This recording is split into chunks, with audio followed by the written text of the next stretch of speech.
Hello everyone, welcome to our channel Santa records. এই যে 27 দেখছো, এই বছর মানে 2022তেই স্যান্টা আমার কোলে আসে। এটা আমার 7 মাসের ছাদের ছবি, আর এটা 9 মাসের। আর তারপর 10ই আগস্ট 2022 স্যান্টা আমার আর অভির জীবনে চমৎকার হয়ে আসে। স্যান্টা আমার আর অভির জীবনটা সম্পূর্ণভাবেই পাল্টে দিয়েছে।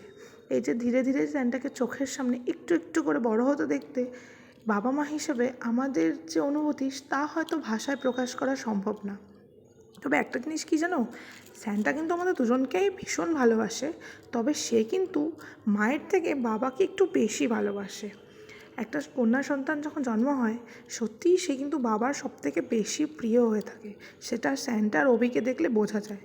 সারাদিন সে মায়ের সাথে যতই খুনসুটি করুক না কেন, তার চোখ দুটো কিন্তু সেই গেটের দিকেই থাকে।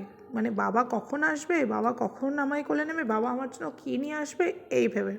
আর স্যান্টাকে আমি, অভি ছাড়াও মা, ভাই এবং সবাই, এবং আমাদের সমস্ত ইউটিউব ফ্যামিলিও সবাই ভীষণ ভালোবাসে।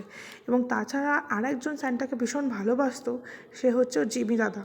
সে তো এখন এই মুহূর্তে আর আমাদের সাথে নেই, কিন্তু স্যান্টাও সেটা বুঝে উঠতে পারছে না। স্যান্টা ভাবে যে জিমি দাদা কোথাও বেড়াতে গেছে, ঘুরতে গেছে, কারণ ওর জন্য জিমি দাদা যে চিরতরে ভগবানের কাছে চলে গেছে, সেই ঘটনাটা বোঝার জন্য ওর বয়সও অনেক অল্প, এবং ও সেটা বুঝতেও হয়তো পারবে না কখনো। আর এই যে আমার ছোট্ট পরি, চোখের সামনে স্যান্টা একটা একটা করে দিন বড় হয়ে উঠছে। আর আমার এখন মনে হয় যে স্যান্টা কেন এত তাড়াতাড়ি বড় হয়ে উঠছে। এই 2022 থেকে 2025-এর মধ্যে অনেক সুন্দর সুন্দর স্মৃতি আমরা পেয়েছি। স্যান্টার প্রথম পুরী যাওয়া, স্যান্টার নেরু মাথা হওয়া, স্যান্টার প্রথম সরস্বতী পুজো, এবং তাছাড়াও অনেক কিছু। স্যান্টার সাথে সাথে আমার মাতৃত্বেরও কিন্তু প্রায় 2.5 বছর হয়ে গেল।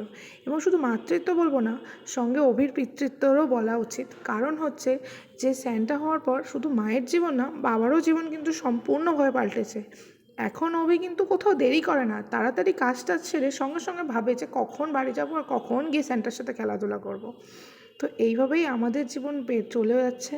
এবং তবে চলে যাওয়ার মাঝখানে আমরা জিমিকে ভীষণভাবে মিসও করি, কারণ ও আমাদের জীবনে একটা ভীষণ বড় অংশ নিয়েছিল। আর স্যান্টার ভিডিওগুলো তোমাদের কেমন লাগছে প্লিজ আমাদের কমেন্ট করে কিন্তু জানিও। আর যদি ভালো লাগে তাহলে একটা লাইক করে দিও। আর তোমরাও স্যান্টাকে মন ভরে আশীর্বাদ করো, এবং তোমাদের আশীর্বাদে স্যান্টা যেন আগামী দিনে আরও বড় এবং ভালো মানুষ হয়ে উঠতে পারে। আর বেশি কিছু বলে ভিডিওটা লম্বা করলাম না, তবে হ্যাঁ, ভিডিওতে স্যান্টার সমস্ত পুরনো ছবি যা যা আমার কাছে ছিল, ধীরে ধীরে স্যান্টার জন্ম থেকে বড় হয়ে অবধি সব ছবিগুলো আমি শেয়ার করলাম তোমাদের সাথে। ভালো লাগলে ভিডিওটা শেয়ার করো, আর স্যান্টার এরকম দুষ্টু মিষ্টি ভিডিও দেখতে আমাদের কমেন্ট করে জানিও।